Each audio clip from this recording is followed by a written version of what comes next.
Alrighty guys, today we are back here. I just wanted to update you on the Argi-Fab system. I know in the last video, if you all saw it, I said that I was going to be building the Smart Link platform. I actually did not get a chance to do that. My season for work came up on me too fast and I needed it, so I didn't get to make a video when I was building it. And there's some things that obviously the instructions they're put together pretty well, but they just have some things that are a little bit confusing on it. There are some things they're not very explicit with that makes it a little harder to get the initial setup done on it. Today I'm going to show you how to put the dethatcher on, which is that right there. When you get these, they come, well, mine came fully assembled in the box. So that's the plus side to it, because these things can take a little while to put together, and for me at least, I needed mine, and I had a lot of things that I had to build, like landscaping trailer and other things like that kind of creeped up on me, and I was up long hours with work early morning the next day. So that being said, let me get down to it. This system is a great system. I've used it for plug aeration just more recently, and the only issue that I had with it as far as use is that when this handle gets enough, or when this system gets enough weight on it, this handle tends to want to jump over the side here, and that causes the wheels to shoot forwards. It doesn't like cause any damage or anything like that from what I've noticed, except for what you see here where it's grinding the paint off. That's an easy fix. All you have to do is just take a self-tapping screw or a bolt and just go right in here into the frame and just keep that handle up there, up at the level it's at, and that's going to keep it where it stays locked in place here. Again, the other issue with this is that this happens to pop out of place when it's because it has play down there at the bottom where I just pointed out, and it happens to pop right off that hinge. So you don't want it doing that when you're riding, when you're trying to work with your dethatcher or your aeration devices. The other thing is, this piece right here, it's a bracket, and it can go on top of this. They say put it on top of the dethatcher. You don't have to. It's just for storage reasons from what I can tell. It doesn't really have any purpose for the dethatcher.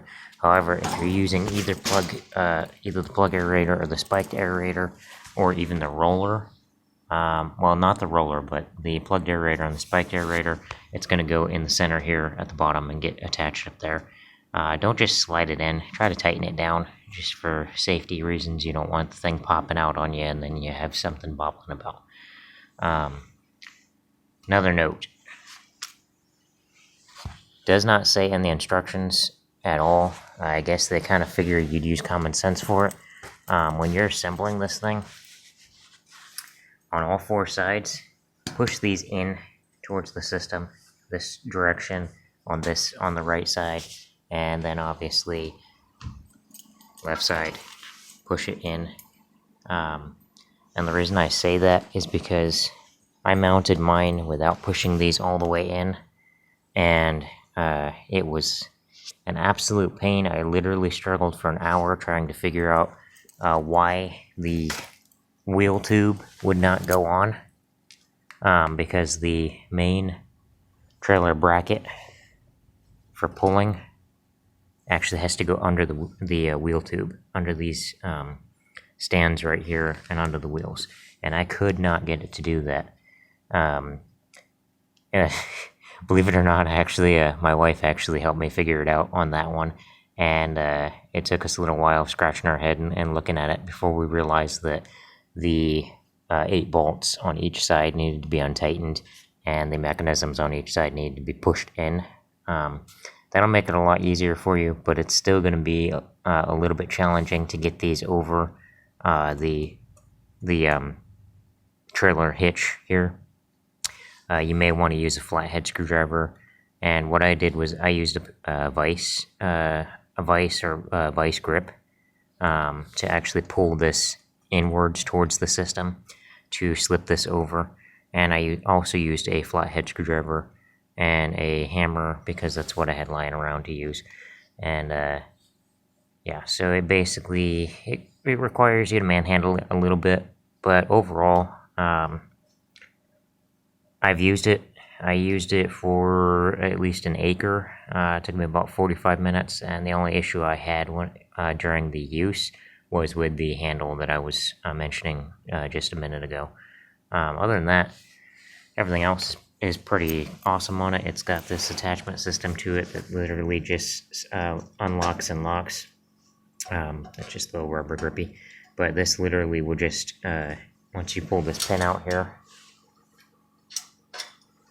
you can pull this pin out here, and that literally will just lock into place, and it's spring loaded, so once you get the system in there, it'll just snap right in. And then you would want to just put the clevis pin back into it again. But I'm going to show you how to attach the dethatcher real quick here, and let's see if it's easy enough to do with one hand. So give me just a second here.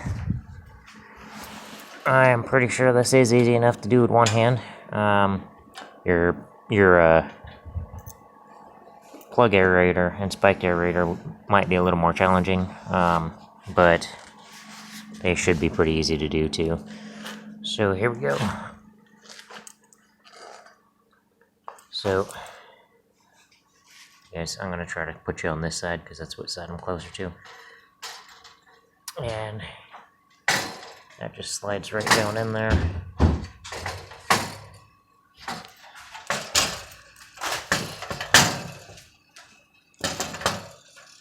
And my dad's out here to help me with it.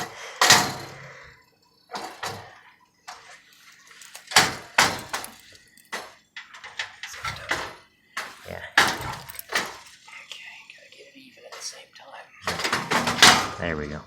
And then you just basically pull these pins out and shove it in there and put your locks back on and your clevis pin back on, and that's how you would put it together. Alright, we'll see you guys on the next one.